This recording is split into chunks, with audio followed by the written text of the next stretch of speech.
7년 전 이맘때는 늘 비가 왔다. 강대호 회장은 검은색 고급 세단 뒷좌석에 앉아 느릿하게 움직이는 와이퍼를 응시했다. 그는 그룹 전체를 지배하는 냉정한 권위의 상징이었지만 지금 이 순간만큼은 그저 죄책감에 짓눌린 늙은 아버지일 뿐이었다. 단 하나의 유일한 아들, 강지훈을 잃은 지 정확히 5년째 되는 날이었다. 그룹 전체가 회장의 침묵에 짓눌려 조용히 숨죽이는 그런 하루였다. 그의 마음속에는 후회와 분노, 그리고 지울 수 없는 고독이 짙은 안개처럼 깔려 있었다. 지훈이 마지막으로 떠난 방식, 그리고 그가 아버지에게 남긴 마지막 말들은 강대호에게 영원한 상처로 남아 있었다. 후계자의 길을 거부하고 제멋대로 살겠다며 떠난 아들의 고집이 그를 늘 괴롭혔다. 비가 갠 직후의 묘지는 축축하고 차가운 흙냄새로 가득했다. 수행비서와 경호원들은 회장의 걸음걸이에 맞춰 일정한 거리를 두고 묵묵히 그를 따랐다. 강대호는 무거운 발걸음으로 아들의 묘비 앞에 섰다. 그리고 그 순간 그의 눈길을 사로잡는 뜻밖의 광경이 펼쳐졌다. 강지훈의 묘비 앞에 낯선 인형들이 옹기종기 모여있는 것이었다. 그의 허락 없이 감히 누가 이 신성한 장소에 발을 들였단 말인가.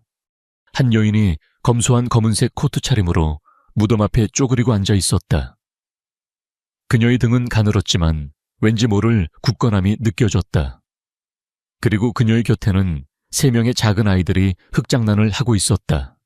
아이들은 이제 갓 4-5살쯤 되었을까. 똑같은 외투를 입고 있었지만 한 명은 분홍색 장난감 자동차를, 다른 아이들은 작은 삽과 양동이를 들고 있었다. 그들의 해맑은 웃음소리가 묘지의 정막을 깨뜨렸다. 강대호는 미간을 찌푸렸다. 이 신성한 공간에서 이러한 광경은 도저히 용납될 수 없는 무례였다. 그는 경호팀장에게 눈짓을 보냈지만 그보다 먼저 여인의 목소리가 바람을 타고 그의 귓가에 닿았다. 여인은 무덤을 어루만지며 속삭이고 있었다. 그녀의 목소리는 흐느낌에 젖어 있었지만 원망보다는 깊은 그리움과 슬픔이 배어 있었다. 마치 세상의 모든 짐을 혼자 짊어진 듯한 고독한 목소리였다. 여보, 오늘은 당신이 떠난 지 꼭 5년째 되는 날이에요. 애들이 벌써 이렇게 컸어요. 당신을 많이 닮았죠. 특히 저 둘은. 여인은 끝내 눈물을 터뜨리며 말을 잇지 못했다. 강대호는 몸이 굳어버리는 것을 느꼈다. 여보라니, 남편이라니, 도대체 이 여인은 누구이며 무슨 망발을 하는 것인가? 그는 분노와 함께 알 수 없는 불안감이 심장을 옥죄는 것을 경험했다. 그는 천천히, 그러나 위협적인 기세로 여인에게 다가갔다. 그의 그림자가 여인과 아이들 위로 길게 드리워졌다. 여인은 그제야 강대호의 존재를 알아차리고 깜짝 놀라 고개를 들었다. 그녀의 얼굴은 눈물로 얼룩져 있었지만 눈빛은 맑고 단호했다. 강대호는 그 눈빛에서 묘한 익숙함을 느꼈으나 이내 그 생각을 떨쳐냈다. 이 여인이 감히 자신의 아들 무덤 앞에서, 이봐요. 강대호의 목소리는 낮고 위압적이었다. 여기는 우리 아들 무덤이야. 당신은 누구고 이 아이들은 또 누구지? 당장 여기서 나가. 이 장소는 당신 같은 사람이 함부로 올 수 있는 곳이 아니야. 여인은 옷소매로 눈물을 대충 닦아냈다. 그녀는 자리에서 일어나 강대호와 눈높이를 맞췄다. 여전히 그녀의 눈빛에는 두려움 대신 강한 저항심이 서려 있었다. 그녀의 태도가 강대호를 더욱 자극했다. 죄송합니다만, 회장님. 그녀는 고개를 숙이지 않았다. 이곳은 제가 사랑했던 사람, 그리고 제 아이들의 아버지의 무덤입니다. 제가 왜 여기를 떠나야 하죠? 여기가 바로 제 남편의 영원한 안식처인데. 무세운 헛소리야, 강대호가 소리쳤다. 비서가 놀라 달려왔지만 회장은 손짓으로 물러나게 했다. 내 아들 이름은 강지훈이야. 당신이 착각한 거야. 당장 나가기 전에 법적 조치를 취할 것이다. 여인은 고개를 끄덕였다. 그녀는 천천히 묘비를 향해 돌아섰다. 그녀의 손가락은 매끄러운 화강암 표면을 조심스럽게 더듬었다. 그리고는 비석의 아주 작은, 눈에 잘 띄지 않는 구석을 가리켰다. 저희 남편의 진짜 이름은 강지훈이 맞습니다. 하지만 그는 이 세상에서 김민준이라는 이름으로 살고 싶어 했어요. 그녀는 목소리에 힘을 주어 말했다. 그리고 김민준은 제 남편입니다. 강대호는 숨을 멈췄다. 그의 시선은 그녀가 가리킨 곳으로 향했다. 강지훈이라는 큼직한 이름 아래 아주 작고 흐릿한 글씨로 김민준이라는 이름이 새겨져 있는 것을 발견했다. 그것은 비공식적인, 마치 세상에 숨겨진 비밀 같은 흔적이었다. 그 충격은 그의 심장을 관통했다. 김민준, 그가 그 이름을 사용했다니. 그 이름은 강지훈이 재벌 후계자의 굴레를 벗어던지고 평범한 삶을 살기 위해 스스로 선택한 이름이었다. 하지만 그것을 아는 사람은 오직 그와 아들, 그리고 비서실장 뿐이었다. 당신이 어떻게 그 이름을 알지? 강대호의 목소리는 완전히 힘을 잃었다. 그의 권위는 산산조각났다. 그는 이 여인과 아들이 숨기고 싶어 했던 삶의 증거라는 것을 직감했다. 김민준 씨는 제 남편이자 이 아이들의 아버지입니다. 아이들은 김민준의 성을 따랐습니다. 이 아이들은 바로 당신의. 여인은 잠시 망설이더니 말을 맺었다. 당신의 손주들입니다. 강대호는 휘청거렸다. 3명의 생명, 똑같이 생긴 세 아이들이 그의 핏줄이라니. 지우는 그에게 후계자를 거부당한 벌을 내린 것인가? 아니면 외로운 아버지에게 마지막 선물을 남긴 것인가? 세 아이들은 아버지가 아닌 낯선 할아버지의 등장에 경계심을 드러내며 어머니의 치마폭 뒤로 숨었다. 하지만 그들의 눈빛에는 강지훈의 눈빛이 그대로 담겨 있었다. 단호하고 순수한. 강대호는 무릎이 꺾이는 듯한 고통을 느꼈다. 5년 동안 그는 아들이 그를 미워하고 떠났다고 생각했다.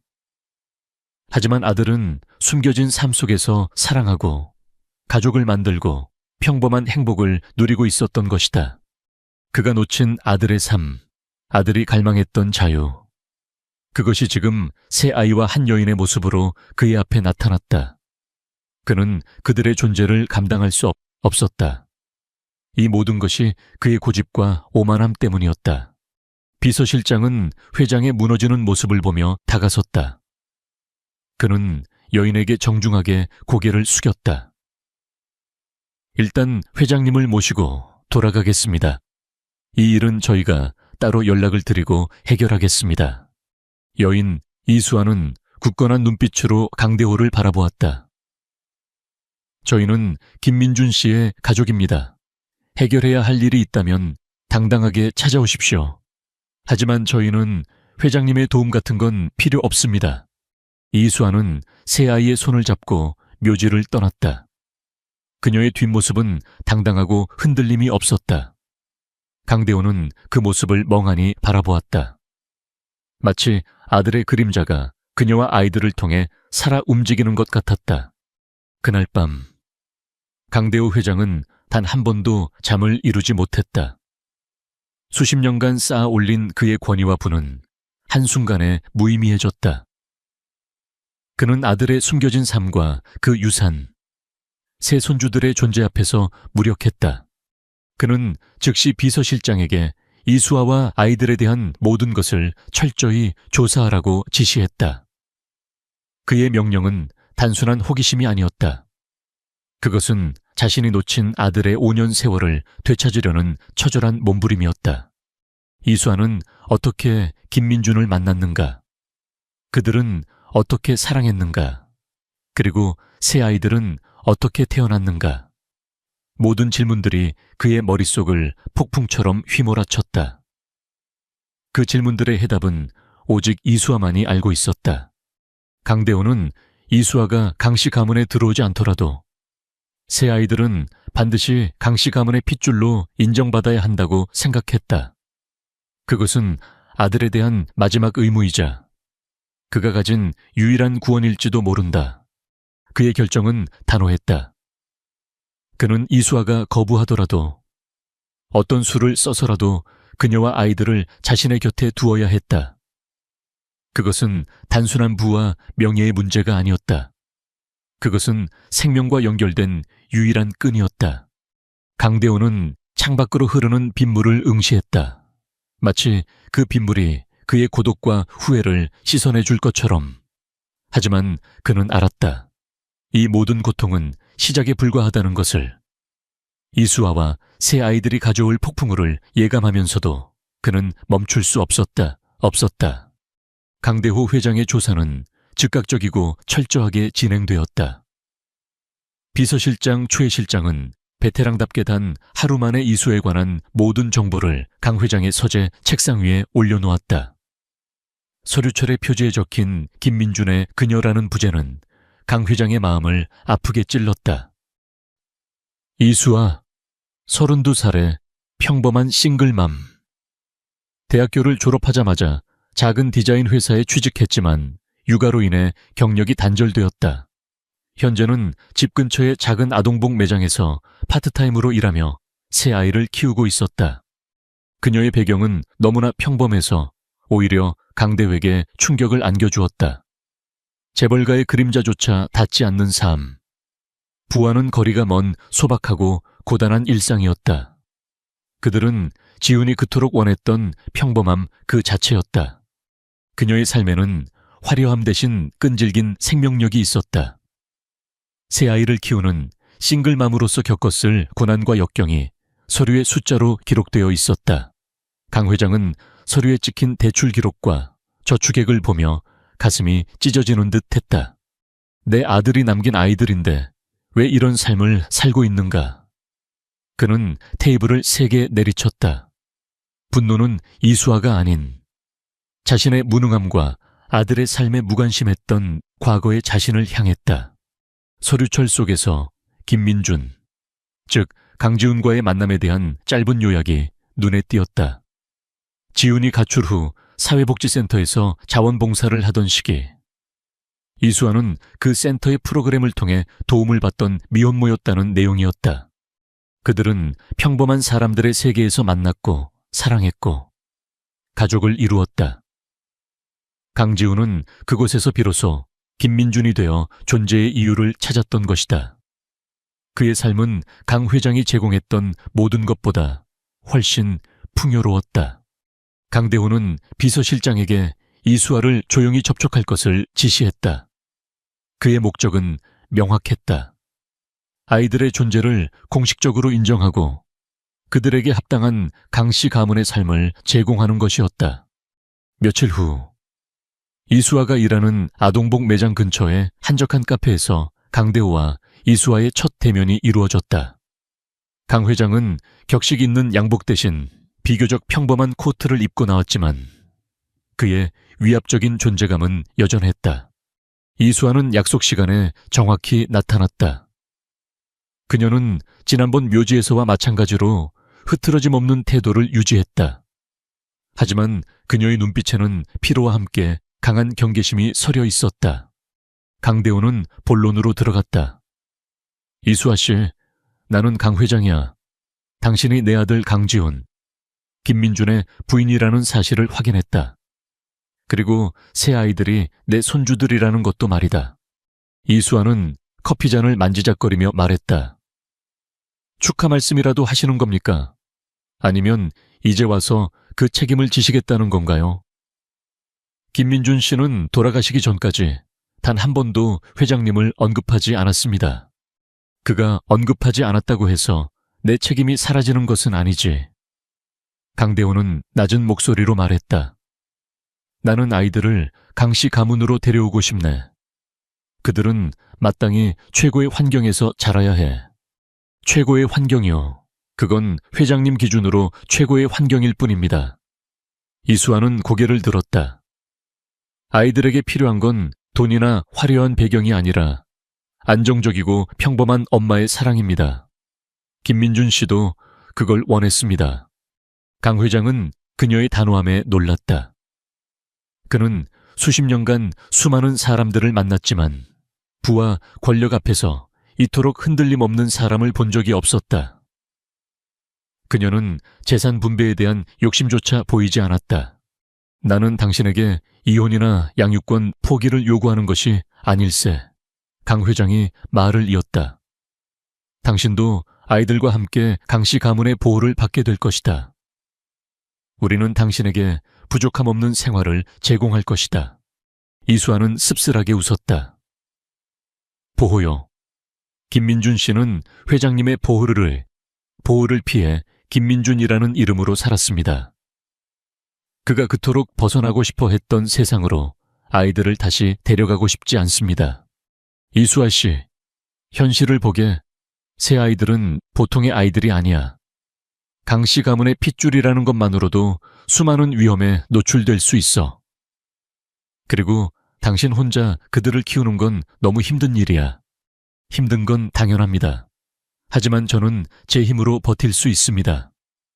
이수아의 눈빛에 강한 의지가 타올랐다.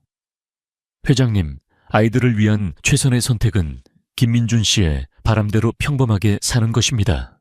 강대호는 숨을 크게 들이마셨다. 협상 테이블에서 거절당하는 것에 익숙하지 않은 그는 인내심의 한계를 느꼈다. 그는 마지막 카드를 꺼냈다. 그것은 강압적인 동시에 호소하는 방식이었다. 나는 그 아이들의 아버지 일세. 아버지를 잃은 아이들에게는 할아버지의 존재가 필요해. 내가 얼마나 후회하고 있는지 아나 아들에게 해줄 수 없었던 것을 손주들에게라도 해주고 싶네. 그의 목소리가 떨렸다. 이수아는 그제야 강 회장의 단단한 외피 속에 숨겨진 고독과 슬픔을 엿볼 수 있었다. 그녀의 마음속에 작은 동정심이 일었지만 이내 경계심이 다시 자리를 잡았다. 회장님의 후회는 회장님께서 감당하십시오. 저희는 김민준 씨의 묘비에서 이미 만났습니다. 그것으로 충분합니다. 저희는 저희의 삶을 살겠습니다. 더 이상 찾아오지 말아 주십시오. 이수아는 자리에서 일어나 가방을 챙겼다. 그녀의 단호한 거절은 강 회장에게 다시 한번 아들을 잃은 듯한 깊은 상실감을 안겨주었다. 그는 그녀를 막을 수 없었다. 권력도 돈도 그녀 앞에서는 무의미했다. 강대호는 최 실장에게 지시했다. 이수아 씨의 주변에 비밀리에 경호 인력을 배치해. 그리고 아이들을 해치려는 움직임이 조금이라도 감지되면 즉시 나에게 보고하도록 해. 그녀가 원치 않아도 아이들은 내 보호 아래 있어야 해. 그는 강압적인 방법 대신 이수아의 마음을 여는 방법을 찾기로 결심했다. 그녀의 거절은 합당했다. 그녀는 아들의 숨겨진 보물이었고 그는 그 보물을 얻기 위해 진심을 보여야만 했다.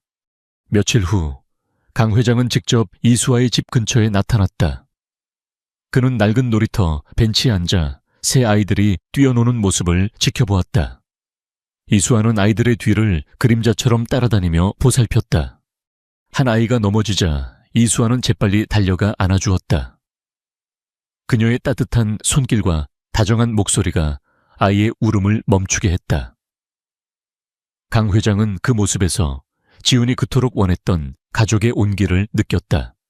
그는 문득 아들의 어린 시절을 회상했다.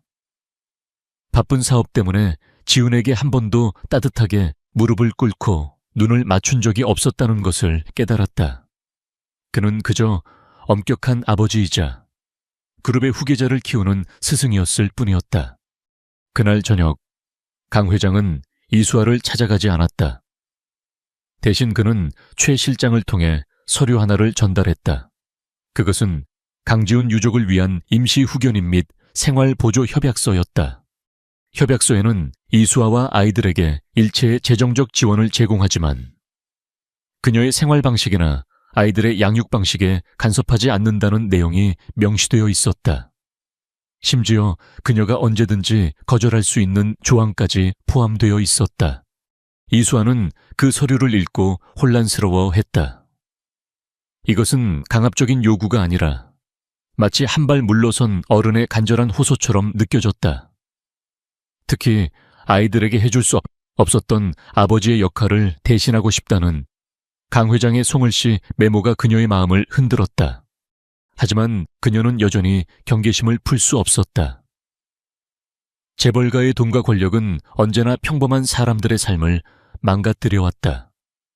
그녀는 김민준이 그토록 사랑했던 평범한 삶을 지켜내야 할 의무가 있었다. 다음 날 아침, 이수아는 강 회장에게 전화를 걸었다.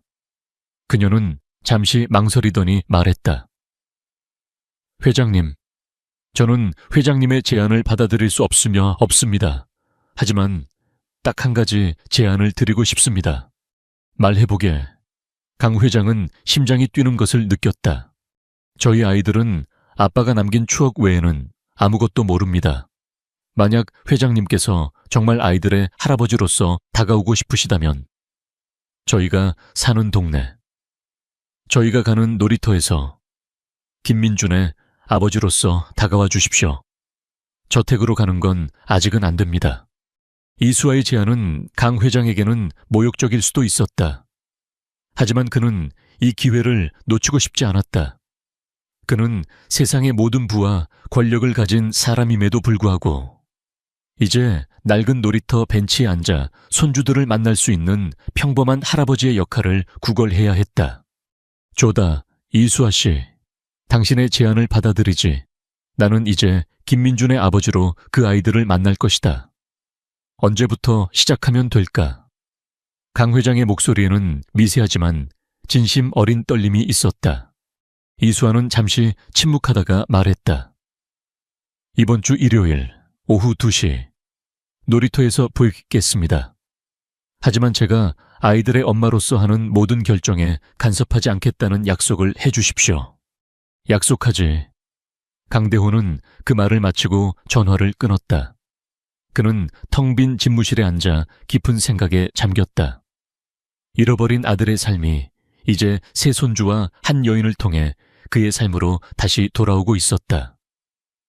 그것은 고통스러운 동시에 희망적인 시작이었다.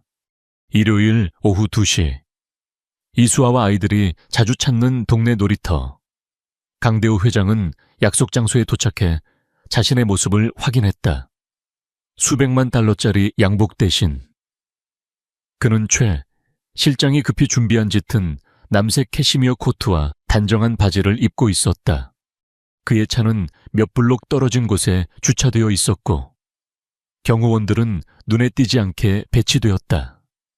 강대호는 그 모든 위장과 노력에도 불구하고 자신이 이 평범한 동네 놀이터와 너무나도 이질적인 존재임을 인정할 수밖에 없었다. 놀이터에는 새 쌍둥이가 모래놀이에 열중하고 있었다. 아이들은 이강 이산, 그리고 이슬이었다. 남자아이 둘과 여자아이 하나. 강지훈이 이 세상에 남긴 사랑의 결실이었다. 이수아는 벤치에 앉아 아이들을 지켜보고 있었다. 그녀는 강 회장을 발견했지만 먼저 다가가지 않고 그가 어떤 행동을 취하는지 관찰했다. 그녀는 여전히 경계심을 늦추지 않았다. 강 회장은 느릿하게 아이들 쪽으로 걸어갔다. 그의 발걸음은 평소의 단호함 대신 낯선 긴장감으로 가득 차 있었다. 그는 아이들과 어떻게 대화해야 할지, 무엇을 말해야 할지 알 수 없었다. 수십 년간 수조 원대의 계약서를 체결해온 그였지만 4살짜리 아이들과의 대화는 미지의 영역이었다. 세 아이 중 가장 활발해 보이는 이강이 먼저 그를 발견했다. 이강은 큰 눈을 깜빡이며 낯선 할아버지를 쳐다보았다. 엄마, 저 아저씨는 누구야? 아이는 아직 할아버지라는 호칭에 익숙하지 않았다. 이수아는 아이들을 불렀다. 얘들아, 이분은 너희 아빠의 아주 친한 친구였던 분이야. 그녀는 아버지라는 단어를 쓰는 대신 잠시 미화된 단어를 선택했다. 아이들에게 갑작스러운 충격을 주고 싶지 않았기 때문이다.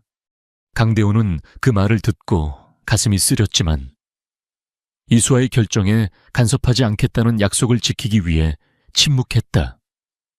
그는 무릎을 굽혀 아이들의 눈높이에 맞췄다. 이 행동은 그가 평생 단 한 번도 해본 적 없는 것이었다. 안녕, 나는 김 할아버지라고 해. 너희 아빠를 아주 오래전부터 알았던 사람이지. 그의 목소리는 나지막하고 부드러웠다. 그는 자신의 손주들 앞에서 강 회장이 아닌 김 할아버지가 되어야 했다. 가장 조심성이 많은 이슬이 엄마 뒤로 몸을 숨겼다. 반면 이사는 강 회장이 들고 있던 작은 종이 가방에 관심을 보였다. 할아버지, 그거 뭐야 우리 거야. 강 회장은 미소를 지었다. 어색하지만 진심 어린 미소였다. 그래, 너희들 주려고 작은 선물을 가져왔단다. 아빠가 너희 나이 때 아주 좋아했던 장난감이었지. 가방 속에는 조립식 나무 블록과 작은 공룡 인형이 들어있었다. 값비싼 수입 장난감 대신 소박하지만 튼튼한 장난감들이었다. 이것은 최 실장이 강지훈의 어린 시절을 조사하여 얻은 정보로 준비한 것이었다. 아이들은 호기심에 가득 찬 눈으로 장난감들을 받아들었다. 그들의 순수한 반응은 강 회장의 마음속 깊은 곳을 건드렸다. 그는 난생 처음으로 돈이 아닌 감정으로 누군가에게 기쁨을 선사했다는 사실에 묘한 충족감을 느꼈다. 그날 오후, 강대호는 새 아이와 함께 모래놀이를 했다. 그는 그룹 경영에서는 날카로운 전략가였지만 모래성 쌓기에서는 완전히 무능했다. 아이들은 그의 서툰 손놀림에 해맑게 웃었고 그 웃음소리는 강 회장의 얼어붙은 심장을 조금씩 녹였다. 이수아는 멀찍이 서 그 모습을 지켜보았다. 그녀는 강 회장의 어색하지만 진심 어린 태도에 점차 경계심을 풀기 시작했다. 그는 아이들을 대할 때만큼은 권위적인 회장이 아닌 그저 잃어버린 아들의 빈자리를 채우고 싶어하는 외로운 노인이었다. 이강이 다가와 강 회장에게 물었다. 김 할아버지, 우리 아빠는 왜 하늘나라에 갔어? 아이의 순진한 질문은 강 회장의 목을 메이게 했다. 그는 어떻게 대답해야 할지 알 수 없었다. 이수아가 개입했다. 강가, 아빠는 아주 멋진 별이 되어서 하늘에서 우리를 지켜보고 계셔. 아빠 친구 할아버지도 아빠가 얼마나 멋진 사람이었는지 이야기해주러 오신 거야. 강 회장은 이수아의 임기응변에 감사했다. 그는 아이의 머리를 쓰다듬으며 말했다. 맞아, 너희 아빠는 이 세상에서 가장 용감하고 가장 따뜻한 사람이었단다. 할아버지는 너희 아빠를 많이 사랑했단다. 사랑했다는 말은 그가 아들에게 생전에 단 한 번도 직접적으로 표현해 본 적 없는 감정이었다. 그 말이 그의 입 밖으로 나오자 그의 눈시울이 붉어졌다. 그는 이수아가 보는 앞에서 눈물을 참으려 애썼다. 이수아는 그가 진심으로 슬퍼하고 있음을 느꼈다. 그녀는 강 회장에게 다가가 조용히 말했다. 회장님, 아이들은 민감합니다. 오늘은 이쯤 하시죠. 다음에 또 오셔도 됩니다. 약속대로 아이들이 원할 때만. 강대호는 고개를 끄덕였다. 그는 아이들과 잠시 포옹한 뒤 자리에서 일어섰다. 몸을 일으킬 때 그는 새 아이가 동시에 자신에게 달려와 안기는 따뜻한 감촉을 느꼈다. 그것은 지난 5년 동안 그가 느껴보지 못했던 아들의 채취가 느껴지는 듯한 포옹이었다. 그는 돌아가는 길에 최 실장에게 말했다. 새 아이의 이름을 강지훈의 호적에 정식으로 올리는 절차를 밟게, 그리고 이수아 씨에게 재정적인 지원을 디스크릿하게 할 방법을 찾아보게. 그녀가 눈치채지 못하도록, 하지만 그녀의 삶이 너무 고되지 않도록, 하지만 그의 지시가 내려진 지 얼마 되지 않아 예상치 못한 방해꾼이 등장했다.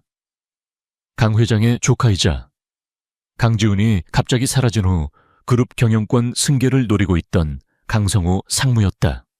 강성호는 강 회장의 비밀스러운 움직임을 포착했고 이수아와 새 쌍둥이의 존재를 알아냈다.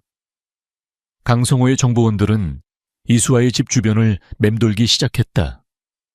강성호는 이 존재들이 자신의 후계 구도에 결정적인 걸림돌이 될 것을 직감했다. 강성호는 강 회장을 찾아와 교묘하게 떠보았다. 숙부님, 요즘 안색이 많이 좋아지셨습니다. 혹시 무슨 좋은 일이 있으신 겁니까? 저희 강씨 가문에 새로운 가족이라도 생긴 걸까요? 강대호는 조카의 속셈을 꿰뚫어 보았다. 강상무, 자네가 상관할 일이 아니야. 자네는 맡은 일에만 충실하게. 내 가족의 일은 내가 알아서 할 것이다. 그의 목소리에는 경고의 기색이 역력했다. 하지만 강성호는 물러서지 않았다. 그는 강 회장의 분노가 자신의 추측이 옳았다는 증거임을 확신했다. 강성호는 비열한 미소를 지으며 말했다. 숙부님, 강지훈이 5년 전에 죽은 후 강씨 가문은 후계자 문제로 많이 불안했습니다.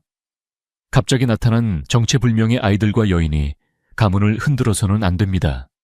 입 다물어. 강 회장의 목소리는 이제 차가운 설이 같았다. 이수아 씨와 아이들은 내 핏줄이야. 그들은 정체불명이 아니야. 그들을 함부로 건드린다면 강 상무자네는 모든 것을 잃게 될 것이다. 강성호는 강 회장의 단호한 태도에 위협을 느꼈지만 동시에 이 기회를 이용하기로 결심했다. 그는 이수아와 아이들의 존재를 언론에 흘리거나 더 나아가 그들을 이용하여 강 회장을 압박할 계획을 세웠다. 그의 첫 번째 목표는 이수아를 강 회장으로부터 완전히 떼어놓는 것이었다. 그는 이수아에게 접근하여 그녀의 평범한 삶에 재벌가의 그림자가 얼마나 위험한지 경고할 작정이었다. 강성호의 움직임은 이수아의 주변을 맴도는 최 실장 측 경호원들의 레이더에 포착되었다. 최 실장은 즉시 강 회장에게 보고했다. 회장님, 강성호 상무 측에서 이수아 씨의 정보를 캐고 있습니다. 곧 직접 접촉을 시도할 것으로 보입니다. 강대호는 분노했다. 그는 자신이 사랑했던 아들이 지키고자 했던 가족을 아들의 사촌이 위협하고 있다는 사실에 치를 떨었다. 그는 이수아에게 정식으로 보호를 요청할 때가 되었다고 판단했다. 하지만 강 회장은 이수아에게 접근하는 대신 그녀의 직장 상사에게 비밀리에 연락하여 이수아의 근무 환경을 개선하고 아이들의 교육비를 지원할 수 있는 방법을 모색했다. 그는 이수아의 자존심을 건드리지 않으려 세심하게 노력했다.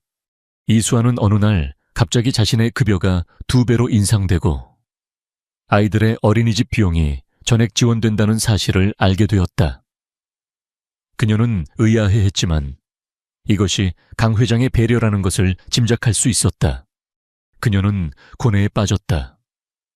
거절해야 마땅했지만 새 아이를 키우는 고단한 현실 앞에서 이 지원은 너무나 달콤하고 필요한 것이었다. 그녀는 김민준이 자신에게 남긴 아이들을 위해 잠시나마 이 도움을 받아들이기로 했다. 그녀의 이러한 갈등은 강 회장에게 보고되었다. 강대호는 안도했다. 이수아는 돈을 위해 자신의 삶을 바꿀 여인이 아니었다. 그녀는 오직 아이들을 위해 현실과 타협하는 용감한 어머니였다. 그는 그녀의 진심을 존중하기로 했다. 강대호 회장의 서재. 고요하지만 짙은 후회의 공기가 감돌고 있었다. 그는 최 실장이 정리해온 강지훈의 유품 상자 앞에 앉았다. 그 안에는 강 회장이 평생 동안 외면해왔던 아들의 진짜 삶이 고스란히 담겨 있었다. 유품 중에는 지훈이 김민준으로 살 때 작성했던 낡은 가죽 노트가 있었다. 노트의 대부분은 사회복지센터에서의 봉사활동 기록, 이수아와의 소소한 일상, 그리고 아이들에 대한 애정 어린 관찰기로 채워져 있었다. 강대호는 조심스럽게 노트를 펼쳤다. 아들의 필체는 굳건하면서도 따뜻했다. 한 페이지에는 이런 글이 적혀 있었다. 아버지께서는 내가 이룬 모든 것을 비웃으실지도 모른다. 하지만 나는 여기서 비로소 살아 숨쉰다. 사랑하는 아내와 아이들, 나의 평범한 세상. 그 글을 읽는 순간 강 회장의 눈앞이 흐릿해졌다. 그는 아들의 성공을 후계자의 지위로만 평가했고 아들이 진정으로 원하는 삶의 가치를, 짓밟았던 자신의 오만함을 뼈저리게 깨달았다. 지우는 그에게 부와 명예가 아닌 진정한 삶을 보여주려 했던 것이다. 또 다른 페이지에는 이수에게 보내려 했지만 끝내 보내지 못한 편지에 초안이 있었다. 수에게 내가 너와 아이들을 얼마나 사랑하는지, 이 평범한 날들이 얼마나 소중한지 말로 다 표현할 수 없다. 하지만 혹시 내가 너희 곁을 먼저 떠나게 되더라도 부디 강해져라. 너는 이 세상에서 가장 용감한 엄마이고 나는 너와 함께했던 김민준으로서 영원히 행복할 것이다. 강 회장은 편지에서 아들이 자신의 죽음을 예감했던 것은 아닌지 의아해했지만 그보다는 아들이 이수아에게 의지하고 그녀를 진심으로 존경했음을 알게 되었다. 그녀는 아들에게 안식처이자 힘의 원천이었다. 마지막으로 발견된 것은 강 회장에게 보내려 했던 짧은 메모였다. 아버지, 저는 후계자가 되기를 거부했지만 아버지를 미워하지 않았습니다. 김민준으로 살면서 저는 비로소 아버지의 고독을 이해하게 되었습니다. 하지만 이제 돌아갈 수 없습니다. 부디 건강하십시오. 그리고 저를 잊어주십시오. 메모는 여기서 끝났지만 그 아래에는 잉크가 번진 작은 얼룩이 있었다. 강대호는 그것이 아들의 눈물이었음을 짐작했다. 지우는 그를 떠났지만 끝까지 아버지를 사랑했고 아버지의 외로움을 걱정했던 것이다. 강 회장은 그 노트를 가슴에 품고 오랫동안 움직이지 않았다. 그의 마음속에서 차오르는 감정은 단순한 슬픔을 넘어선 아들에 대한 깊은 이해와 해방감이었다. 그는 아들이 용서했음을, 그리고 그가 선택한 삶을 통해 진정한 행복을 발견했음을 깨달았다. 한편 이수아는 강 회장이 보낸 지원금으로 아이들에게 필요한 것들을 채워주면서도 마음 한구석이 불편했다. 그녀는 그 돈이 김민준과의 순수한 사랑을 더럽히는 것 같은 죄책감에 시달렸다. 그녀는 강 회장의 진심이 궁금했다. 그는 단순히 책임감을 느끼는 것일까? 아니면 진정으로 아들을 그리워하는 것일까? 그녀는 강 회장이 아이들에게 보여주는 서툰 애정에서 후자의 가능성을 보았다. 그녀는 강 회장에게 직접 연락하여 그가 왜 갑자기 자신과 아이들에게 이토록 집착하는지 물어보기로 했다. 그녀는 더 이상 숨기거나 피하고 싶지 않았다. 김민준의 아내로서 그녀는 당당하게 맞설 준비가 되어 있었다. 다음 날 강 회장은 자신의 집무실로 이수아를 불렀다. 재벌 그룹의 최고층 집무실은 웅장하고 압도적이었지만 이수아는 흔들리지 않았다. 그녀의 눈빛에는 강한 어머니의 결단력이 서려 있었다. 회장님, 아이들을 위한 지원은 감사드립니다. 하지만 저는 회장님의 진심이 궁금합니다. 왜 김민준 씨가 돌아가신 지 5년이나 지난 지금에야 저희를 찾으시는 건가요? 돈으로 속죄하려는 것입니까? 강대우는 자신의 책상 위 유리판 아래에 놓인 아들의 메모를 가리켰다. 이수아 씨, 나는 이 메모를 오늘 아침에야 읽었네. 나는 아들이 나를 미워하고 떠났다고 생각했어. 그게 내 5년의 지옥이었지. 하지만 이 메모와 당신, 그리고 아이들을 보면서 나는 알았네. 아들은 나를 사랑했고 다만 자기 자신으로 살고 싶었을 뿐이라는 것을. 나는 이제 더 이상 속죄를 원하는 것이 아니야. 나는 아들이 남긴 소중한 유산을 지키고 싶네. 그의 고백은 솔직하고 무방비했다. 이수아는 그가 재벌 회장의 가면을 벗고 한 명의 늙은 아버지로서 이야기하고 있음을 느꼈다.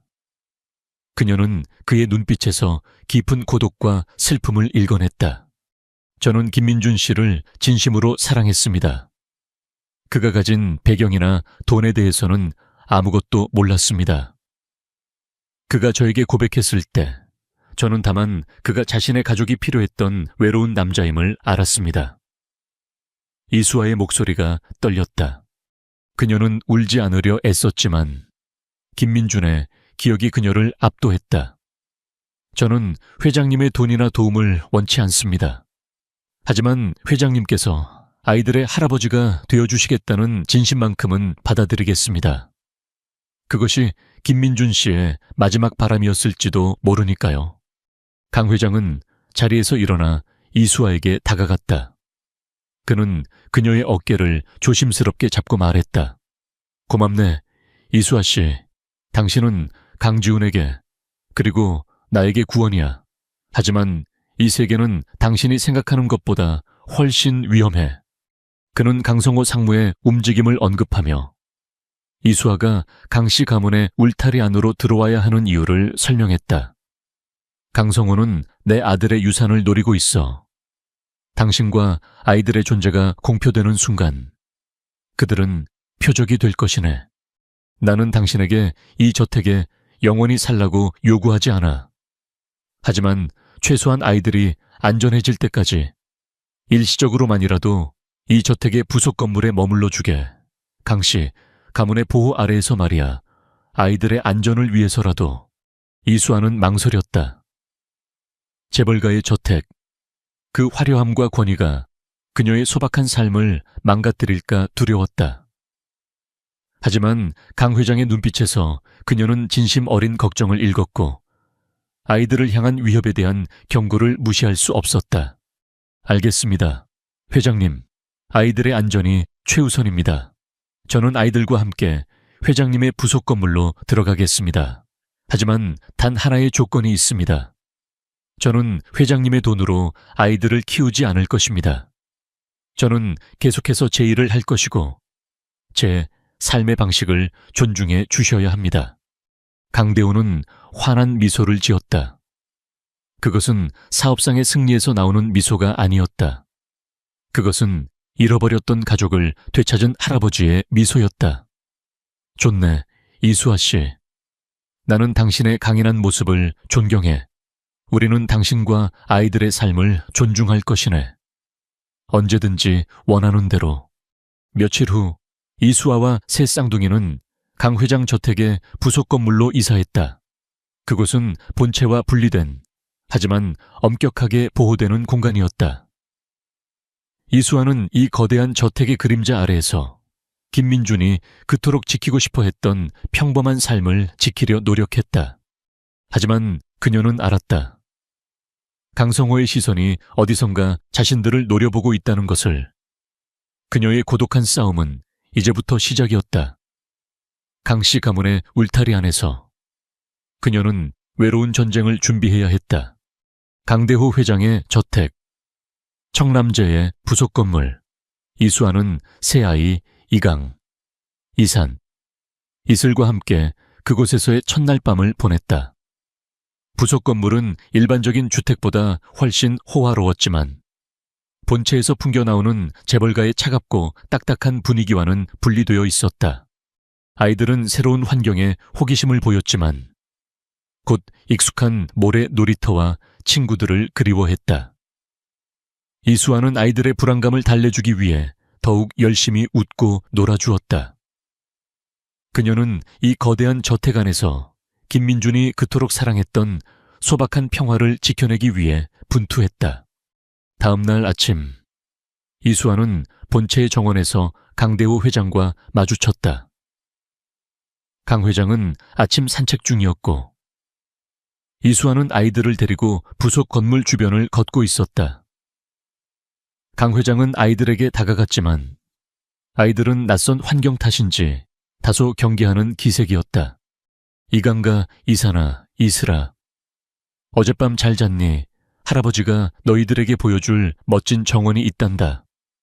강 회장의 목소리는 여전히 어색했지만 노력하는 흔적이 역력했다. 이슬이가 이수아의 치마 뒤에 숨어 작은 목소리로 말했다. 여기는 우리 집이랑 너무 달라요. 아빠가 보고 싶어요. 아이의 솔직한 그리움은 강 회장의 가슴을 후벼 팠다. 이수아는 아이를 안아주었다. 괜찮아, 아가. 아빠는 하늘에서 우리를 지켜보고 계셔. 여긴 잠시만 지낼 곳이야. 우리가 안전하게 지낼 수 있도록 아빠 친구 할아버지가 도와주시는 거란다. 강대호는 그 광경을 지켜보며 깊은 깨달음을 얻었다. 이 아이들에게 필요한 것은 거대한 저택이나 막대한 부가 아니라 안정감과 엄마의 따뜻한 사랑이었다. 그는 자신의 방식으로 아이들에게 다가가는 것이 얼마나 어리석었는지 인정했다. 그는 이수아에게 다가가 조용히 말했다. 이수아 씨, 내가 너무 서둘렀던 것 같군. 아이들에게 시간을 주겠네. 그리고 내가 아이들에게 다가가는 방식을 지도해 주겠나. 나는 어떻게 해야 좋은 할아버지가 되는지 잘 모르겠어.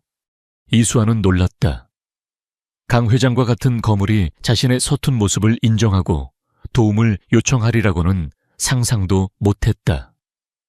그녀는 그의 진심을 믿어보기로 했다. 회장님, 아이들에게는 거창한 것이 필요 없습니다. 그저 따뜻한 눈빛과 솔직한 대화면 충분합니다. 그리고 아이들의 눈높이에 맞춰주세요. 그녀는 조심스럽게 조언했다. 그리고 저희 아이들은 강씨 집안의 아이들이기 전에 김민준의 아이들입니다. 강 회장은 고개를 끄덕였다. 알겠네. 김민준의 아버지로서 아이들에게 다가가도록 노력하겠네. 하지만 평화는 오래가지 않았다. 강성호 상무는 이수아와 아이들이 저택 부속 건물로 들어갔다는 소식을 듣고 분노했다. 그는 이 존재들이 강 회장의 마음을 사로잡고 후계 구도를 완전히 뒤엎을 것을 우려했다. 강성호는 강 회장에게 보고하러 본체로 들어가는 척하며 부속 건물 주변을 서성였다. 그는 이수아에게 직접 경고하여 그녀를 스스로 떠나게 만들 심산이었다. 어느 날 오후 이수아가 세탁물을 들고 부속 건물을 나서려 할 때 강성호가 그녀의 앞을 가로막았다. 그의 얼굴에는 재벌가의 교활함과 차가움이 동시에 서려 있었다. 이수아 애씨 맞습니까? 저는 강성호 상무라고 합니다. 강 회장님의 조카이자 강지훈 씨의 사촌형이죠. 그의 목소리는 겉으로는 정중했지만 속에는 날카로운 비웃음이 숨어 있었다. 이수아는 그를 경계하며 세탁물을 가슴에 안았다. 무슨 일로 찾아오셨습니까? 저는 회장님 외에는 강씨 집안 사람들과 만날 이유가 없습니다. 아, 이유가 있죠. 강성호는 비웃었다. 당신은 아주 영리한 분이시더군요. 정체불명의 아이들을 데리고 강씨 가문의 심장부까지 들어오셨으니 말입니다. 하지만 당신이 지훈이 형을 진심으로 사랑했다면 지금쯤 아이들을 데리고 조용히 떠나야 합니다. 무슨 뜻입니까? 이수아가 차갑게 물었다. 당신은 평범한 사람입니다. 재벌가의 그림자는 당신의 소박한 행복을 산산조각 낼 겁니다. 지훈이 형이 왜 김민준이라는 이름으로 살고 싶어 했는지 생각해 보십시오. 그는 당신과 아이들을 이 지옥 같은 곳에서 지켜주고 싶었을 겁니다. 강성호의 말은 교묘했다. 그는 김민준의 진심을 왜곡하여 이수아의 죄책감을 자극했다. 이수아는 순간적으로 흔들렸다. 김민준이 원했던 것은 평화로운 삶이었지 이런 위험한 보호가 아니었다. 저는 아이들을 지킬 것입니다. 회장님께서는 저희에게 해를 끼치지 않을 것입니다. 이수아는 굳건히 대답했다. 회장님은 아닐지 몰라도 저는 다릅니다. 강성호는 그녀에게 한 발 더 다가섰다. 그의 눈빛에는 숨길 수 없는 위협이 담겨 있었다. 당신은 아이들을 볼모로 재산을 노리는 기생충으로 낙인 찍힐 것입니다. 지훈이 형의 명예를 위해서라도 떠나십시오. 이건 당신에게 주는 마지막 기회입니다. 이수아는 두려웠지만 물러서지 않았다. 그녀는 김민준의 아이들을 지키는 어머니였다. 강 상무님, 저는 제 남편을 진심으로 사랑했습니다. 그리고 아이들은 남편이 남긴 유일한 보물입니다. 저는 그 어떤 위협에도 아이들을 데리고 도망치지 않을 것입니다. 그녀는 강성호의 옆을 단호하게 지나쳐 부속 건물로 들어섰다. 강성호는 분노했지만 섣불리 더 이상 행동하지 못하고 물러났다. 그는 이수아의 강인함이 예상 밖이라는 것을 깨달았다.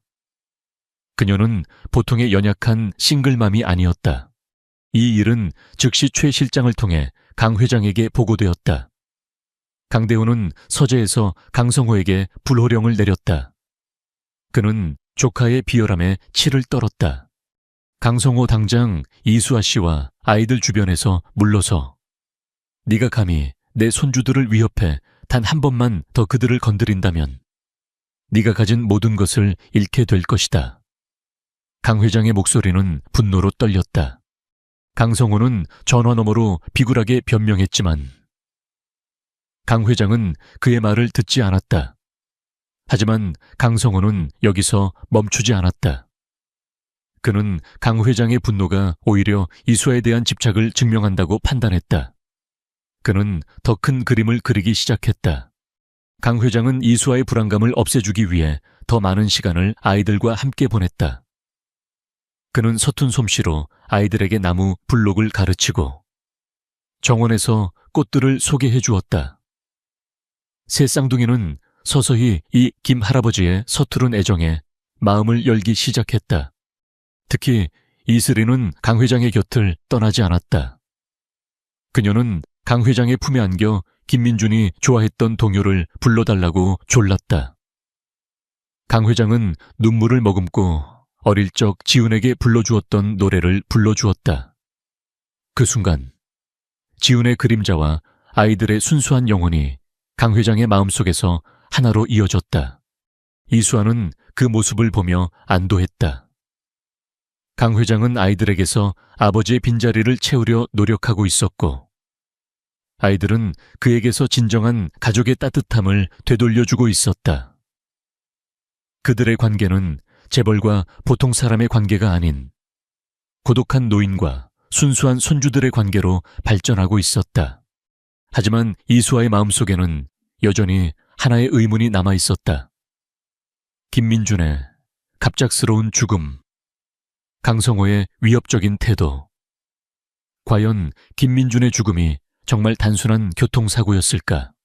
그녀는 김민준의 유품에서 발견했던 사고 당일 찍힌 사진 한 장을 떠올렸다.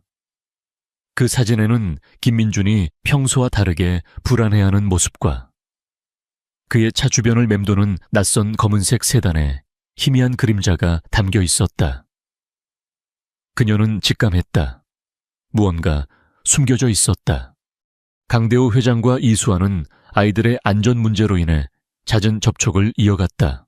강 회장은 이수아를 대하는 태도에서 점차 사업가적인 냉철함을 거두고 진심을 담은 협력자의 자세를 취했다. 그는 이수아의 강인함과 지혜를 인정했다. 어느 날 저녁, 강 회장은 부속 건물을 방문했다. 새 쌍둥이는 이미 잠자리에 들었고 이수아는 거실에서 수놓는 작업을 하고 있었다. 강 회장은 그녀의 옆에 조용히 앉았다. 아이들이 당신을 많이 따르는군요. 강지훈이 당신을 사랑한 이유를 알겠습니다. 강 회장은 조용히 말했다. 당신은 아이들에게 필요한 모든 것을 가지고 있어. 순수하고 강한 사랑. 회장님께서도 아이들에게 좋은 할아버지가 되어주고 계십니다. 이수아는 바늘을 멈추고 강 회장을 바라보았다. 하지만 강 상무님의 일로 인해 아이들의 안전이 위협받고 있습니다. 저는 강 상무님 말씀처럼 저희가 이 집에 있는 것이 김민준 씨의 뜻과 어긋나는 것은 아닌지 계속 생각하게 됩니다. 강성호의 말에 흔들리지 마시오. 강지훈은 당신과 아이들을 사랑했네. 그는 당신과 평범하게 살고 싶어 했지만 그가 원했던 평범함은 재벌가의 음모에 의해 위협받아서는 안 돼. 강 회장의 목소리에는 단호함이 묻어 있었다. 이수아는 잠시 망설이다가 마음속 깊이 품고 있던 의문을 꺼내기로 결심했다. 그녀는 김민준의 유품 상자에서 찾았던 낡은 사진 한 장을 꺼내 강 회장에게 내밀었다. 회장님, 저는 김민준 씨의 사고가 단순한 교통사고가 아니라고 생각합니다. 그는 사고 당일 평소와 다르게 불안해했습니다. 그리고 이 사진을 보십시오. 사진 속에는 김민준이 퇴근하는 모습과 함께 그의 차량 뒤편에 희미하게 찍힌 검은색 대형 세단의 옆모습이 담겨 있었다. 그 세단의 디자인은 강씨그룹의 임원들이 주로 사용하는 최고급 세단과 흡사했다. 강대호는 사진을 받아들고 돋보기로 자세히 살폈다. 그의 얼굴은 점점 굳어갔다. 그의 날카로운 직감은 이 사진이 단순한 우연이 아님을 말해주고 있었다. 아들의 죽음이 누군가의 계획된 음모일 수도 있다는 가능성이 그의 뇌리를 스쳤다. 이수아, 애시씨, 이 사진에 대해 아는 사람이 또 있습니까? 강 회장의 목소리는 낮고 위협적이었다. 그의 눈빛은 다시 냉철한 사업가의 것으로 돌아와 있었다. 아닙니다. 제가 김민준 씨의 물건을 정리하다가 우연히 발견한 것입니다. 당시에는 대수롭지 않게 여겼지만 강 상무님의 태도와 회장님의 경고를 들으니 불안해서 견딜 수가 없었습니다. 이수아는 솔직하게 털어놓았다. 이 사진은 내게 맡기시오. 나는 이 일을 철저히 조사할 것입니다. 내 아들의 죽음에 어떤 의문이라도 있다면 나는 반드시 그 진실을 밝혀낼 것이네. 강 회장의 목소리에는 아들에 대한 사랑과 복수심이 뒤섞여 있었다. 강 회장은 즉시 최 실장에게 지시하여 5년 전 강지훈의 교통사고 기록을 재검토하고 사진 속 차량의 소유주를 비밀리에 추적하도록 했다. 그의 조사는 극비리에 진행되었다. 그는 강씨 가문 내부에 아들의 죽음과 관련된 공범자가 있을 수 있다는 의심을 떨칠 수 없었다. 조사 과정에서 놀라운 사실들이 하나둘 드러나기 시작했다. 당시 사고 현장에서 CCTV가 갑자기 작동하지 않았다는 점, 사고 차량에 대한 감식이 제대로 이루어지지 않았다는 점 등 석연치 않은 부분들이 발견되었다. 결정적으로 사진 속의 차량은 강성호 상무의 개인 차량과 모델과 색상이 일치했으며 사고 당일 그 차량이 사고 현장 주변을 운행했다는 기록이 확보되었다. 물론 강성호의 차량은 이미 사고 직후 폐차되어 물증은 남아있지 않았다. 최 실장은 강 회장에게 조심스럽게 보고했다. 회장님, 정황상 강성호 상무가 관련되어 있을 가능성이 높습니다. 강지훈 전무님께서는 사고 직전에 그룹의 핵심 기밀을 알게 되었고 강 상무에게 후계자 자리를 포기한다는 의사를 분명히 전달했던 것으로 보입니다. 강대호는 충격에 휩싸였다. 자신이 그토록 아끼고 키우려 했던 조카가 자신의 아들을 죽음으로 내몰았다니. 그는 분노와 함께 지훈이 겪었을 고통을 생각하며 가슴이 찢어지는 듯했다. 이 사실은 강 회장과 이수아의 관계를 새로운 국면으로 이끌었다. 그들은 이제 단순한 시아버지와 며느리 혹은 할아버지와 손주들의 엄마 관계가 아니었다. 그들은 아들과 남편의 억울한 죽음을 밝혀내야 할 동맹이 되었다. 강 회장은 이수에게 강성호의 비열한 음모를 자세히 설명했다. 강성호는 강지훈이 후계자 자리를 포기하더라도 그가 가진 그룹 내의 영향력을 두려워했네. 그리고 당신과 아이들의 존재가 세상에 드러나는 것을 막으려 할 것이야. 제가 어떻게 해야 할까요? 회장님, 이수아의 눈빛에는 두려움 대신 결의가 서려 있었다. 그녀는 김민준의 억울한 죽음에 대해 복수하고 아이들의 아버지가 어떤 불의를 겪었는지 세상에 알려야 한다고 생각했다. 강성호는 당신이 약한 존재라고 생각하고 있어. 우리는 그 약점을 역이용해야 해. 강 회장이 냉철하게 말했다. 당신은 계속해서 아이들과 함께 청남제에 머무르면서 강성호의 주의를 분산시켜야 해. 그리고 나는 그룹 내부에서 그를 무너뜨릴 결정적인 증거를 찾아낼 것이네. 이수아는 강 회장의 제안을 받아들였다. 그녀는 강 회장의 지시대로 강성호 앞에서 의도적으로 약한 모습을 보이거나 아이들을 통해 강 회장에게 의존하는 척 연기하기로 했다. 그것은 김민준의 복수를 위한 그녀의 고독한 희생이었다. 그녀의 연기는 강성호를 안심시켰다. 그는 이수아가 재벌가의 삶에 익숙해져 점차 평범한 삶을 잊고 탐욕에 눈이 멀었다고 착각했다. 그는 이제 이수아를 이용하여 강 회장을 압박할 계획을 실행에 옮기기로 했다. 강성호는 강 회장에게 이수아와 아이들의 존재를 언론에 공식적으로 발표하여 그룹의 이미지를 실추시키겠다고 협박했다. 숙부님, 지훈이 형의 사생아가 세상에 알려지면 그룹의 이미지가 어떻게 될까요? 깨끗하게 해결하시죠. 제가 아이들을 해외로 보낼 비용을 마련하겠습니다. 강대우는 태연하게 강성호의 협박을 받아들였다. 강상무, 자네가 원하는 대로 하게. 하지만 이수아 씨와 아이들은 내 핏줄이야. 그들을 함부로 대하는 대가는 상상할 수 없을 만큼 클 것이다.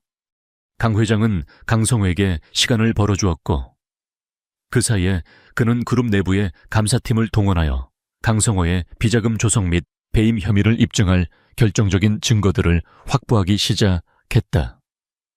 이수아의 사진 한 장이 거대한 재벌가 음모의 실타래를 푸는 열쇠가 된 것이다.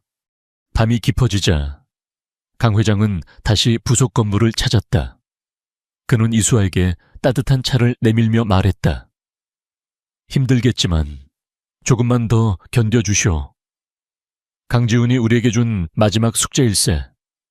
나는 당신이 이 어려운 싸움에서 이겨낼 것이라고 믿네. 이수아는 강 회장의 따뜻한 말에 눈물을 글썽겼다. 그녀는 더 이상 혼자가 아니었다. 김민준의 아버지가 그녀의 곁에 있었다. 그들은 김민준의 죽음을 둘러싼 모든 진실을 밝혀내기로 굳게 다짐했다. 진실을 향한 강 회장과 이수아의 비밀 동맹은 긴장감 속에서 진행되었다.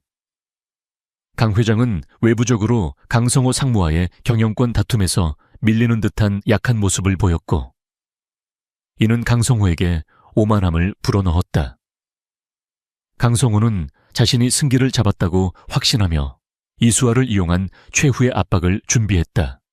이수아는 강 회장의 지시대로 강성호의 시야 안에서 연약한 싱글맘의 연기를 이어갔다. 그녀는 아이들을 데리고 본체 정원을 산책하며 일부러 강성호가 보는 앞에서 강 회장에게 감사함을 표하는 등의 행동을 했다. 이 모든 것은 강성호에게 그녀가 재산에 눈이 멀어 강 회장의 비호를 받고 있다고 믿게 만들려는 계획이었다. 강성호는 이수아를 이용하기로 결정했다.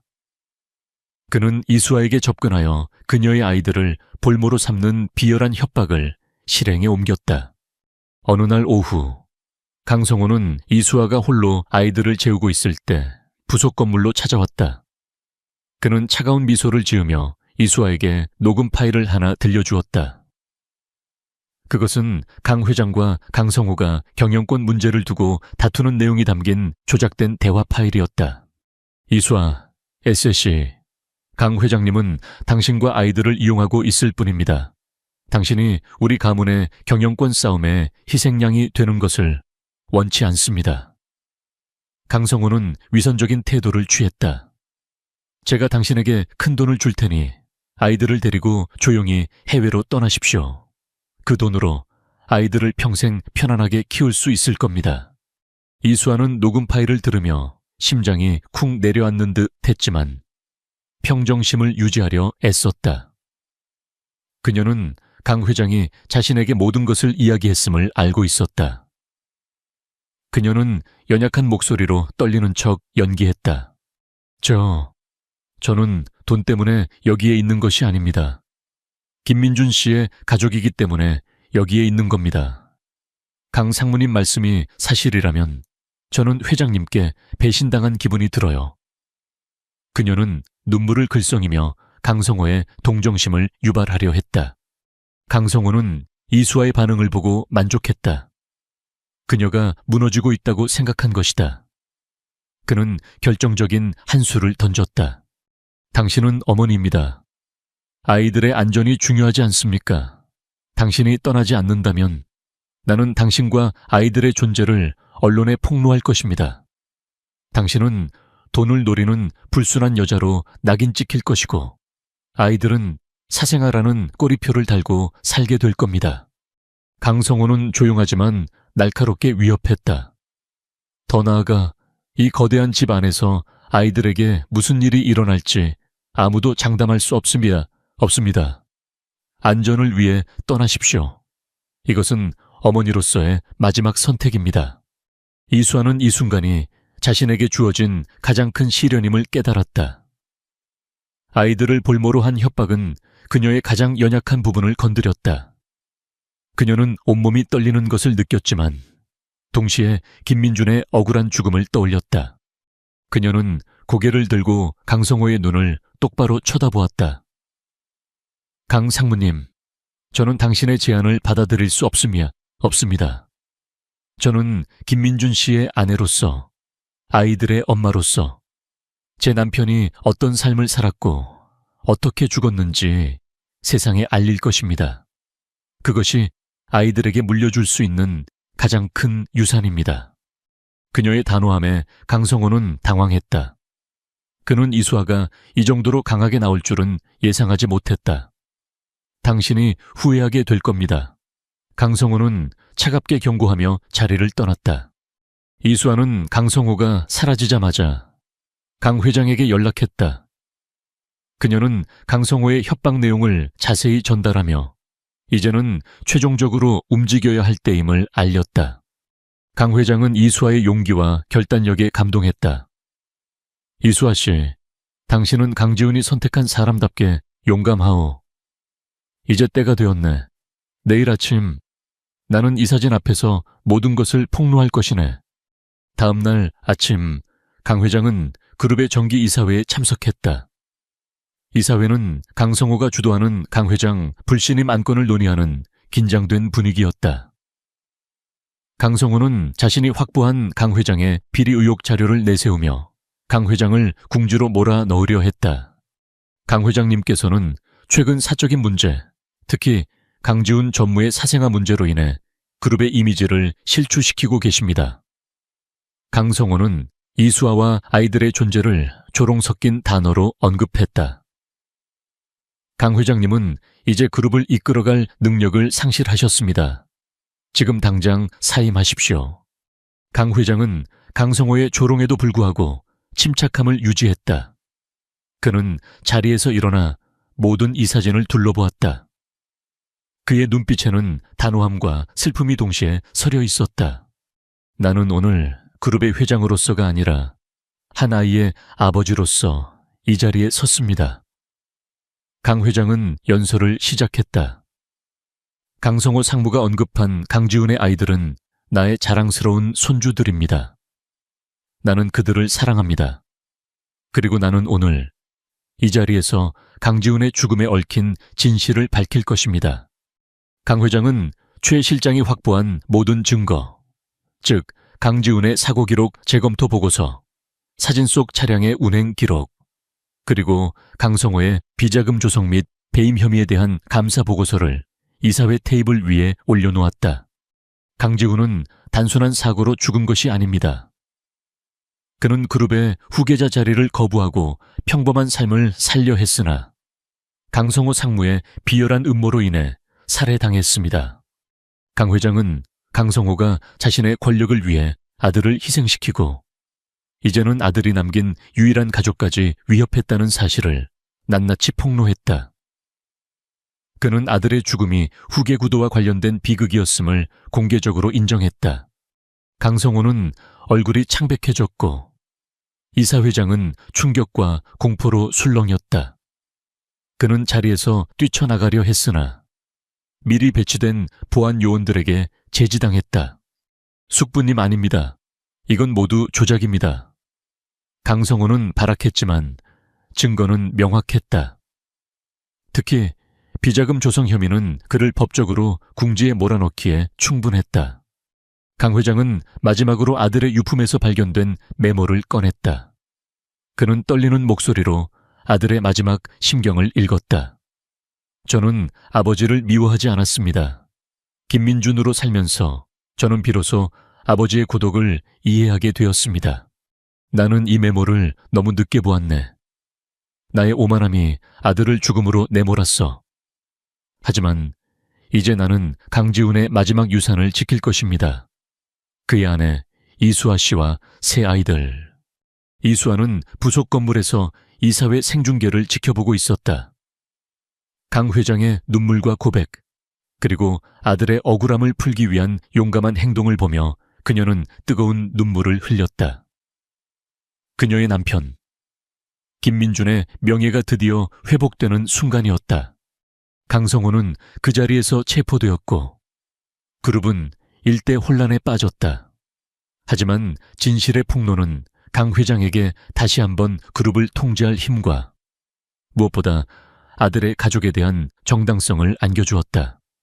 강성호 상무가 체포되면서 그룹은 잠시 소용돌이쳤으나 강대우 회장의 단호한 조치로 빠르게 안정을 되찾았다.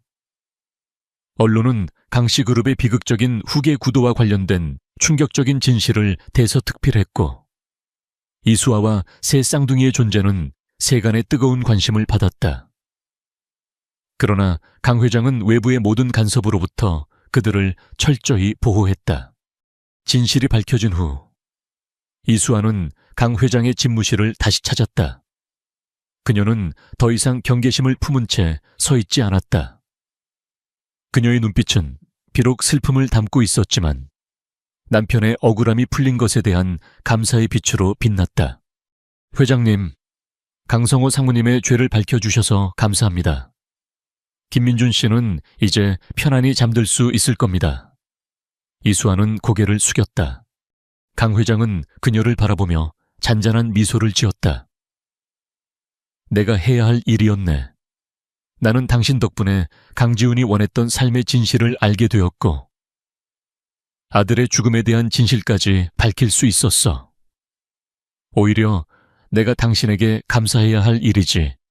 그들은 이제 김민준이라는 공통의 상실과 진실이라는 연결고리를 통해 진정한 가족으로 거듭나고 있었다.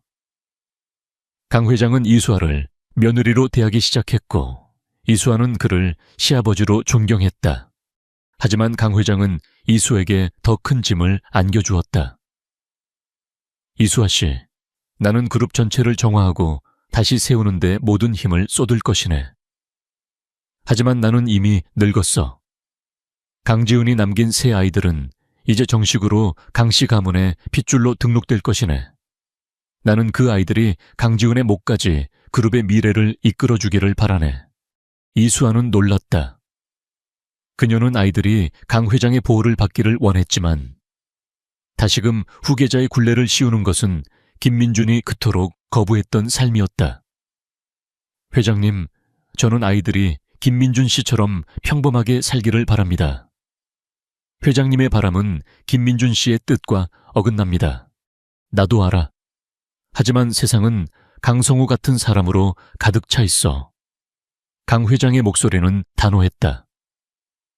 이 아이들이 그들의 권리를 포기한다면 또 다른 강성호가 나타나 이 아이들의 삶을 위협할 것이네. 나는 그들이 스스로의 운명을 지킬 힘을 갖기를 바라네.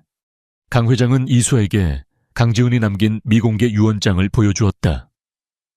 유언장에는 강 회장에게 그룹 경영권을 다시 맡기되 새 아이들이 성인이 될 때까지 어머니 이수아의 결정에 전적으로 따르며 그룹의 재산은 사회 환원에 사용될 수 있도록 하는 조항이 포함되어 있었다.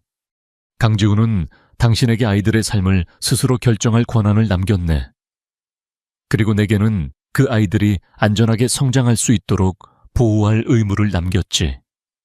우리는 함께 강지훈의 마지막 바람을 완성해야 하네. 강 회장은 이수아에게 이 저택에 머물면서 아이들을 교육하고 그들이 스스로의 미래를 선택할 수 있도록 돕는 역할을 맡아달라고 부탁했다. 그는 이수아의 지혜와 강인함이 아이들을 올바르게 키울 수 있는 유일한 힘임을 믿었다. 이수아는 고뇌했다. 그녀의 소망은 소박했지만 아이들의 안전과 미래를 위해서는 강 회장의 제안을 받아들이는 것이 최선임을 깨달았다. 그녀는 김민준이 자신에게 남긴 마지막 숙제를 받아들이기로 했다. 알겠습니다, 회장님. 저는 아이들을 이끌어가는 어머니의 역할을 맡겠습니다. 아이들이 성인이 되어 스스로의 길을 선택할 때까지 저는 이수아로서 아이들을 지킬 것입니다. 하지만 저는 여전히 제 일을 하면서 살 것입니다. 저는 이 저택의 사모님이 아닌 아이들의 엄마입니다. 강 회장은 환하게 웃었다. 충분하네, 이수아 씨. 당신의 강인한 영혼을 존경하네. 이제부터 우리는 진정한 가족으로 함께 아이들을 키워갈 것이네. 그들의 관계는 이제 확고한 신뢰와 상호 존중 위에 세워졌다. 강 회장은 매일 저녁 아이들과 함께 시간을 보냈고 아이들은 이제 김 할아버지에게 스스럼 없이 안기고 어리광을 부렸다. 이강, 이산.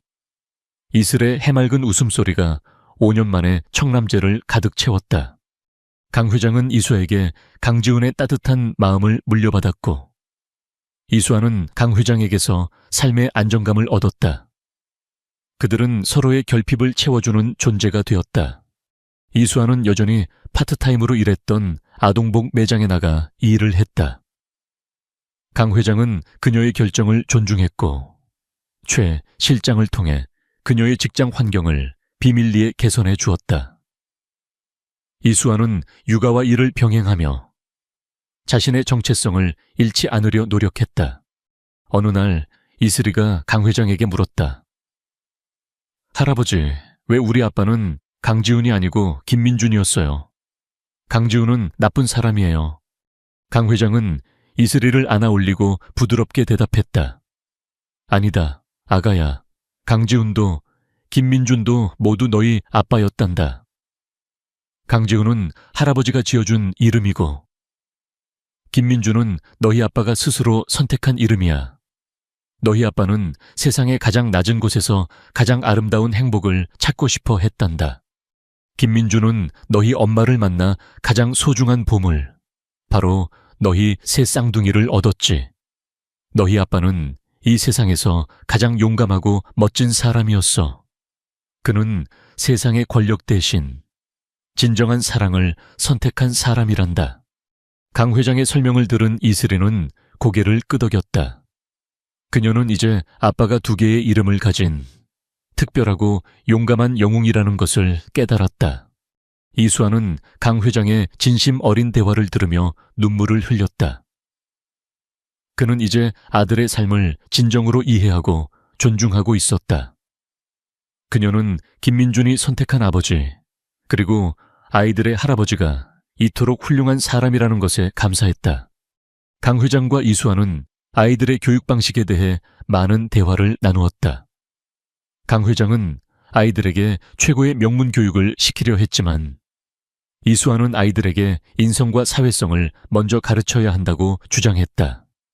그들의 이견은 결국 김민준의 가치관을 중심으로 절충되었다. 아이들은 엘리트 교육을 받으면서도 주말에는 이수아와 함께 사회봉사 활동을 하며 보통 사람들의 삶을 경험했다. 그들은 부와 권력의 그림자 아래에서 자라면서도 평범한 삶의 소중함과 타인에 대한 존중을 배웠다. 강 회장은 이수아를 통해 잃어버렸던 인간적인 감성을 되찾았고 이수아는 강 회장을 통해 아이들을 위한 든든한 울타리를 얻었다. 그들은 김민준이 원했던 사랑과 진실이 공존하는 새로운 형태의 가족을 만들어가고 있었다. 강성호의 몰락 이후 강씨 그룹은 대대적인 개혁을 단행했다.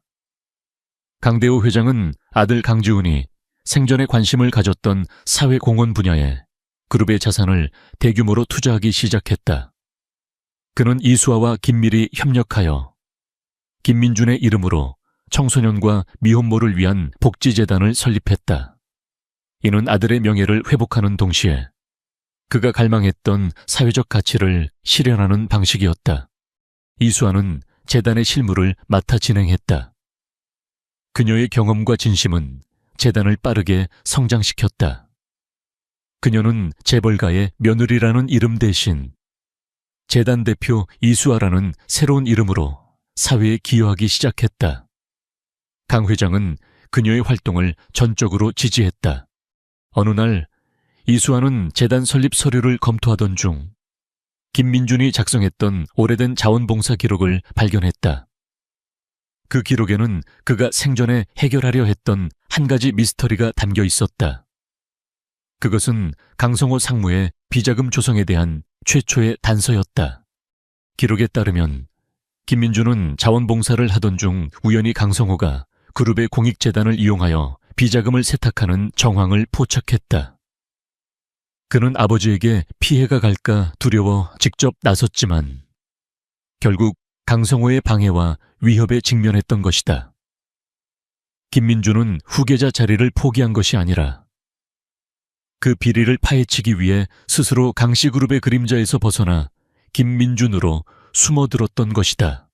이수아는 이 사실을 강 회장에게 보고했다. 회장님, 김민준 씨는 단순히 평범한 삶을 원했던 것이 아닙니다.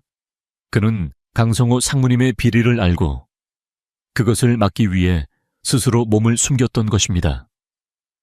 그는 용감한 사람이었습니다. 강대우는 아들의 진정한 희생을 깨닫고 오랫동안 말을 잇지 못했다.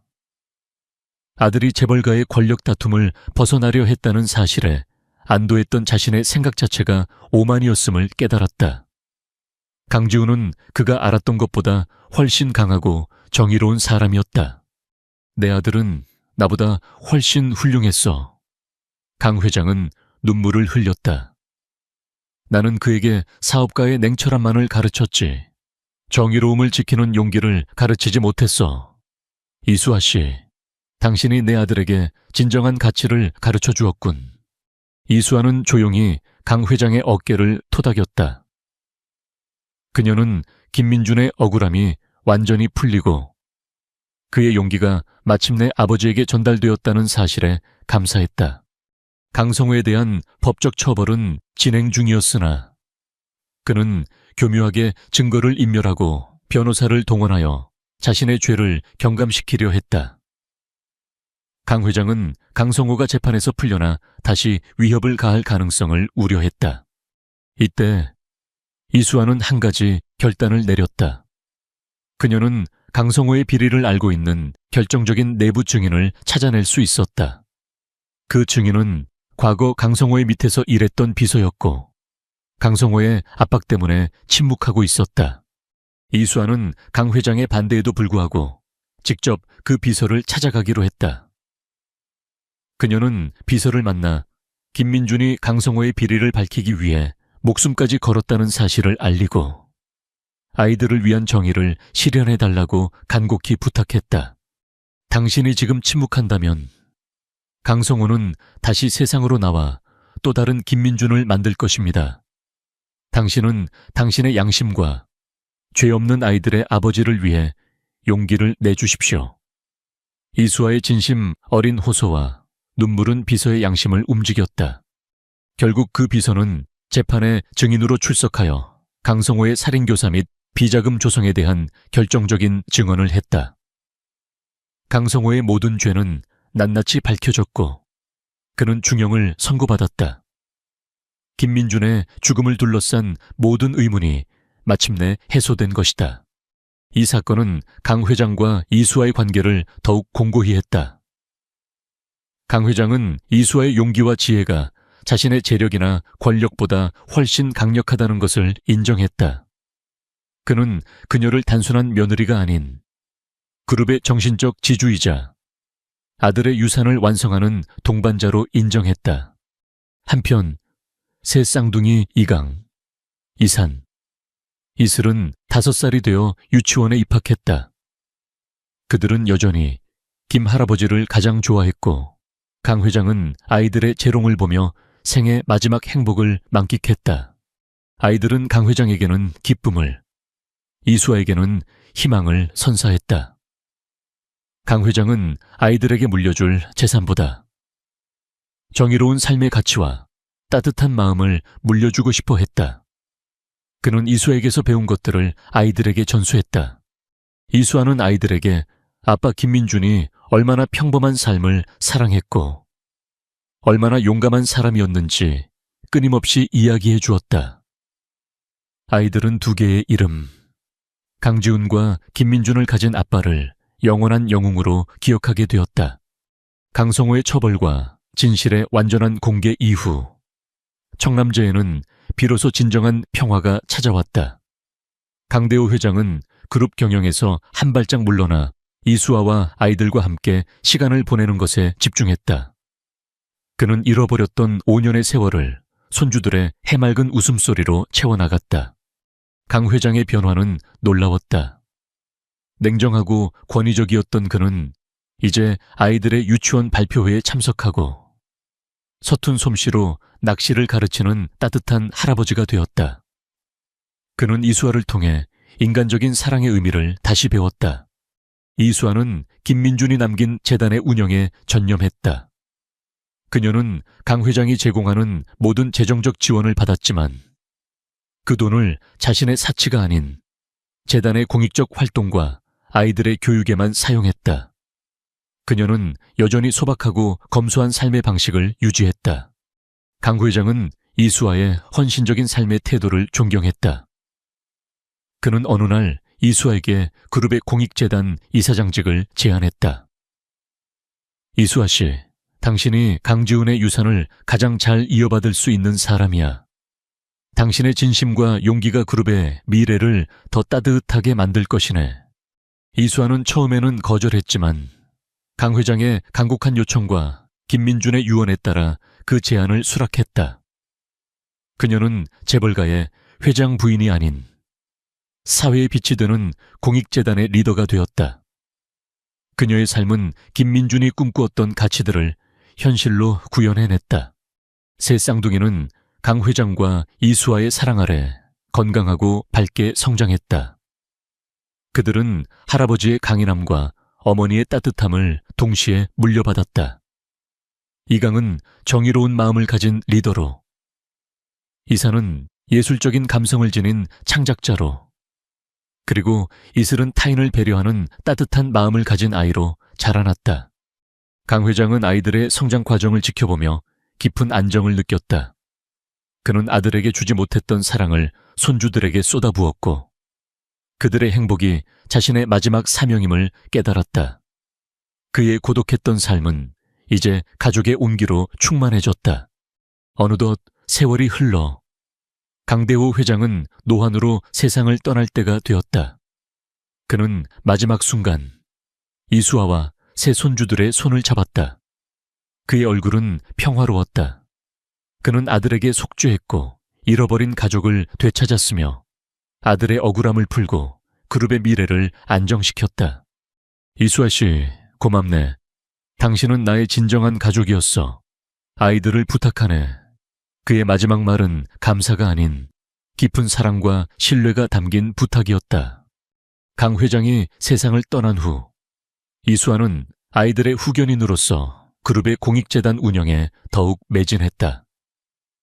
그녀는 강지훈이 남긴 유언과 강 회장의 뜻에 따라 아이들이 성인이 될 때까지 그룹의 직접적인 경영권 승계를 유보하고 그 대신 사회공헌 활동을 그룹의 핵심 가치로 삼았다.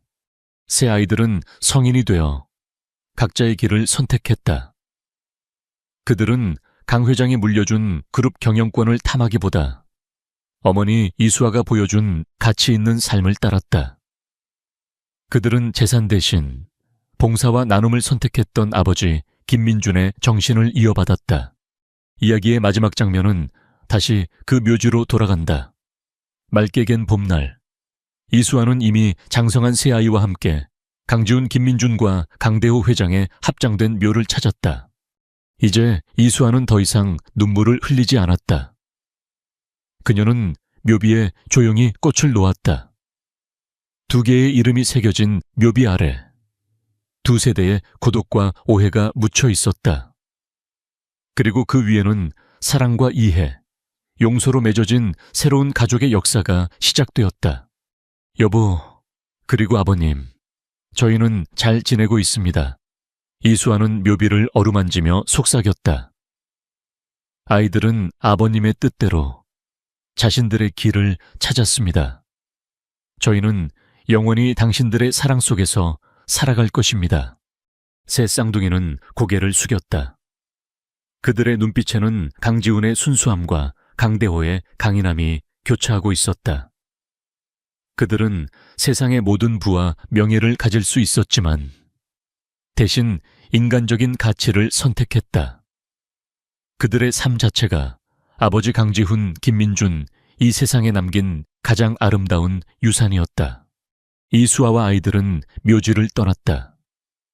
그들의 뒷모습은 평범했지만 그 걸음걸이에는 진정한 사랑과 용서, 그리고 굳건한 희망이 담겨 있었다.